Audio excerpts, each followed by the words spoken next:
Comment vaincre ta flemme pour devenir beaucoup plus productif? Et oui mon frérot, si ta routine c'est de te lever à 10h30 pour scroll TikTok, c'est sûr et certain que tu vas jamais aller loin. Donc je te recommande encore une fois de suivre ces 4 conseils pour ne plus jamais avoir la flemme. 1. Adopte une bonne morning routine. Je m'explique. Le problème de la plupart des gens, c'est que le matin, le premier réflexe qu'ils ont en se réveillant, c'est de scroller TikTok ou encore de prendre un petit déjeuner super sucré. Et en faisant ça, inconsciemment vous allez conditionner votre cerveau à réclamer toujours plus de dopamine pendant la journée. Du coup retenez que la première chose que vous faites en vous réveillant, c'est ce qui va définir votre journée. Le jour où vous aurez compris ça, je vous promets que vous allez avoir le réflexe d'utiliser le moins possible votre téléphone le matin, et donc ça va indirectement rendre votre cerveau beaucoup moins addict aux réseaux sociaux.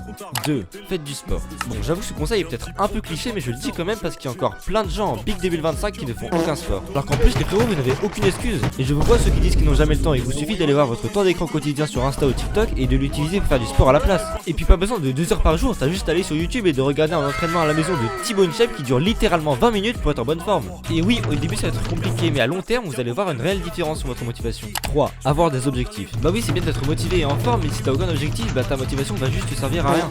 Alors trouve-toi des passions et des trucs que tu aimes et n'hésite pas à rêver grand, surtout si t'es encore jeune. Et puis si t'as aucune passion, teste des trucs, n'importe quoi et tu vas forcément trouver une activité qui te plaît. J'avais encore plein d'idées que j'ai pas pu mettre dans la vidéo, sinon ça serait trop long, alors n'hésitez pas à me dire si vous voulez un deuxième épisode. Et enfin 4, si t'aimes l'art et le dev perso en général, n'hésite pas à t'abonner, comme ça t'arrêteras de me poser des questions de merde comme